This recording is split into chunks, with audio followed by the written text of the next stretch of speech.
যে মানুষের সর্বশেষ আশ্রয়স্থল হলো আদালত।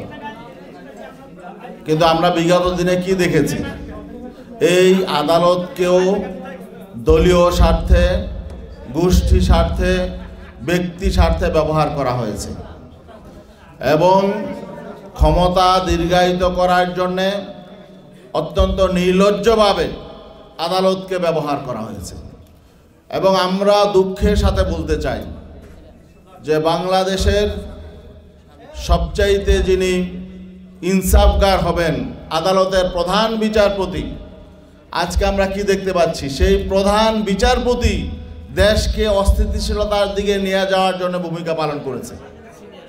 আমরা দেখছি অতীতে, বর্তমান এই বিগত ফেসিবাদী সরকার যেমন দেশ থেকে পালিয়েছে, আমরা দেখেছিলাম, এটা আমাদের যে দুর্ভাগ্যের বিষয় যে তার পালানোর সাথে সাথে এই প্রধান বিচারপতিও দেশ ছেড়ে পালিয়েছে। কেন বিচারপতি কেন দেশ ছেড়ে পালাবেন? তাহলে তিনিও অপরাধের সাথে জড়িত ছিলেন। শুধু তাই নয়, এর আগেও এই বাংলাদেশের সুপ্রিম কোর্টের প্রধান বিচারপতি তিনিও দেশ ছাড়তে বাধ্য হয়েছিলেন। তার মানে বিগত দিনে আমাদের বিচার ব্যবস্থাটাকেও ধ্বংস করা হয়েছে। অতএব এখন সময় এসেছে এই বিচার বাংলাদেশের প্রত্যেকটা সাংবিধানিক প্রতিষ্ঠানকে পুনর্গঠনের, পুনর্নির্মাণের, এজন্যই সংস্কারের প্রয়োজন। আপনারা দেশের লার্নেড এবং আমাদের উপমহাদেশে, এই উপমহাদেশের রাজনীতিতে আইনজীবীদের একটা বিশাল ভূমিকা আছে। এই ভারত উপমহাদেশ, ভারত সৃষ্টি হয়েছে আইনজীবীদের একটা ভূমিকার কারণে। এই মহাত্মা গান্ধী, কায়েদে আজম মোহাম্মদ আলী জিন্নাহ, তারপর শেরে বাংলায় কে ফজলুল হক সোহরাওয়ার্দী, এরা একজন বিশাল আইনজীবী ছিলেন।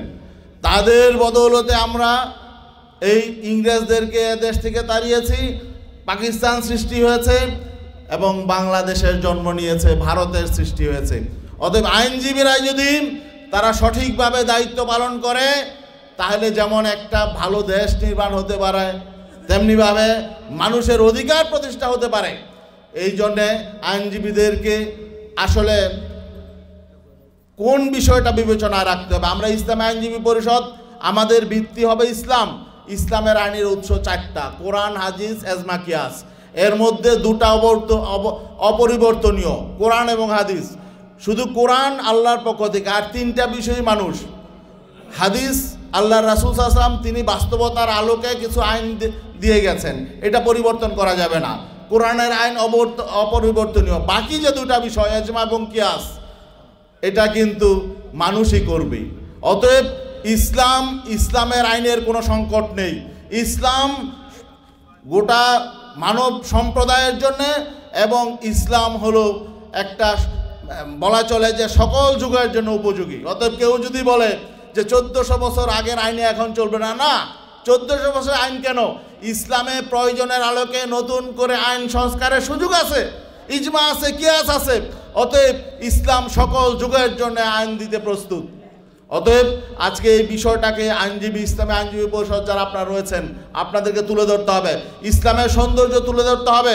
আর আইনের উৎস কি হবে? আল্লাহ বলেছেন, আল্লাহ লাহুল খালকুল আমর, সৃষ্টি যার, আইন তার। যে সৃষ্টি করতে পারে না, সে আইন দিতে পারে না। অতএব আইনের উৎস হবে স্রষ্টার আইন। তারপর আল্লাহ আরও বলেছেন, ইনিল হুকমু ইল্লা লিল্লাহ, আল্লাহর আইন ছাড়া, আল্লাহর আইনের আলোকে কোনো আইন ছাড়া পৃথিবী চলতে পারে না।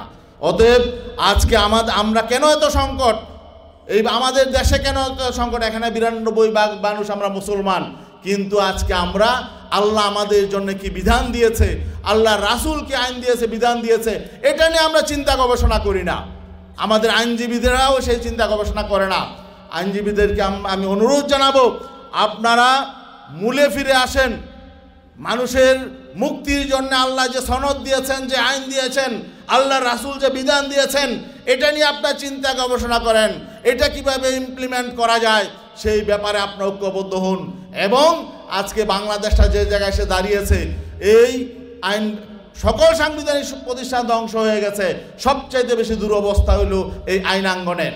আজকে দেখেন, এই বিচার ব্যবস্থাকে আলাদা করা হয়েছে, সেপারেট করা হয়েছে, কিন্তু স্বাধীন কিন্তু করা হয় নাই। অতএব আজকে বাস্তবতা কি, একজন ডিসি সে হলো জেলার ম্যাজিস্ট্রেট, আমরা জানি যে ডিসি জেলা ম্যাজিস্ট্রেট, বিচার ব্যবস্থা আলাদা হয়েছে। এখন ডিসির হাতে কেন ম্যাজিস্ট্রেসি পাওয়ার থাকবে? ডিসি তো ছিল এখানে ব্রিটিশকে বসিয়েছে কেন, ব্রিটিশরা এই ডিসিকে বসিয়েছে কেন? খাজনা কালেকশন করার জন্য। তিনি ছিলেন ডিস্ট্রিক্ট কালেক্টর। ডিস্ট্রিক্ট কালেক্টর যখন খাজনা আদায়ের জন্য মানুষের কাছে যায়, মানুষ যখন অতটা গুরুত্ব দেয় না, তার কাছে যেহেতু পাওয়ার নাই, তখন ব্রিটিশ কি করছে, তাদেরকে ম্যাজিস্ট্রেসি পাওয়ার দিয়ে তাকে প্রশাসক বানিয়েছে। কিন্তু আজকে তো আমাদের বিচার ব্যবস্থা আছে, আলাদা বিচার ব্যবস্থা আছে। ডিসির কাছে কোনো ম্যাজিস্ট্রেসি পাওয়ার থাকার কোনো প্রয়োজন নেই।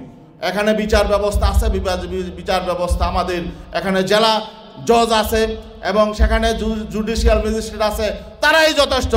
ডিসিকে আলাদা করে এখানে আমাদের বিচারিক ক্ষমতা দেওয়ার কোনো প্রয়োজন নেই। এই জন্যেই আজকে দেখা যায় যে সব জায়গায় নির্বাহী বিভাগের ক্ষমতা, এই ক্ষমতাকে বিকেন্দ্রীকরণ করতে হবে।